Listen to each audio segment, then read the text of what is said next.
पहली बार जब मेरा बेटा मेरे ऑफिस आया तो उसने तुरंत कई सुनने वाले उपकरण, लिसनिंग डिवाइस खोद निकाले। मेरी बगल में खड़ी सेक्रेटरी हैरान रह गई। हमने अभी अभी एक प्रोफेशनल टीम से पूरी जांच करवाई थी, फिर भी इतने सारे उपकरण छिपे रह गए थे। तभी मुझे एहसास हुआ, ये गोद लिया हुआ बेटा बिल्कुल साधारण नहीं है। मैं आजीवन अविवाहित रहने वाला व्यक्ति था। मरते समय मेरे पिता ने खास तौर पर 5 योग्य उम्मीदवार चुने थे जो मेरे वारिस बन सकते थे। अपने दुष्ट चाचा से परिवार की संपत्ति बचाने के लिए मैंने जल्दबाजी में एक वारिस चुन लिया। लेकिन जब मैं गोद लेने की प्रक्रिया पूरी करने जा रहा था, तभी एक बेकाबू ट्रक मेरी ओर तेजी से आया। मेरी कार के दरवाजे से छेड़छाड़ की गई थी।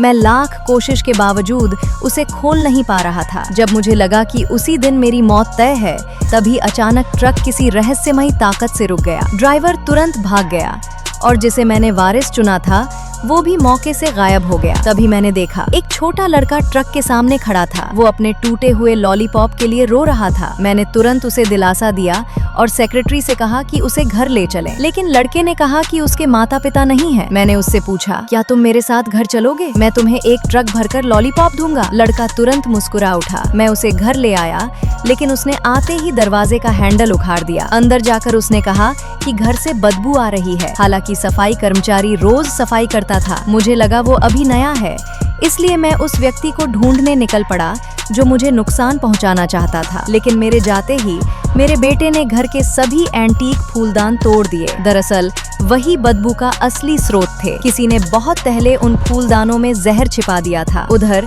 मुझे भी कार हादसे के पीछे का सच पता चल गया। ये सब मेरे चाचा और चचेरे भाई की साजिश थी। गुस्से में मैंने उनका सामना किया, लेकिन मेरे चचेरे भाई ने हंसकर कहा, तुम जितने भी बच्चे गोद लोगे हम उन्हें रास्ते से हटा देंगे। मैंने उससे बहस करना बेकार समझा। जब मैं कंपनी लौटा, मेरा बेटा मेरे पसंदीदा मिल्क टी के साथ आया। उसने कहा, पापा आपको फंसाया गया है। आप ऊपर से ठीक दिख रहे हैं, लेकिन आपकी जान खतरे में है। पहले तो मैंने उसकी बात पर विश्वास नहीं किया, लेकिन उसके गंभीर चेहरे को देखकर मैं अस्पताल जांच के लिए गया और रिपोर्ट सच निकली। मैं अंदर से हिल गया। घर लौटकर मैंने देखा वो मेरे लिए दवा उबाल रहा था, लेकिन गलती से कटोरा गिरा दिया। मेरा दिल भावनाओं से भर गया। उस रात मैंने एक बड़ा फैसला लिया। मैंने अपने वकील को बुलाया और वसीयत तैयार करवाई। अपनी सारी संपत्ति अपने बेटे के नाम कर दी। अगले दिन बोर्ड मीटिंग में मेरे चाचा ने फिर से मुझ पर दबाव डाला कि मैं अपने शेयर उन्हें सौंप दूं। सबके बीच घिरकर मुझे इक्विटी ट्रांसफर एग्रीमेंट पर साइन करने को मजबूर किया गया। लेकिन अगले ही पल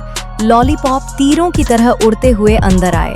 आगे क्या हुआ जानने के लिए कमेंट में पार्ट 2 लिखें। चैनल को लाइक और सब्सक्राइब करें। धन्यवाद।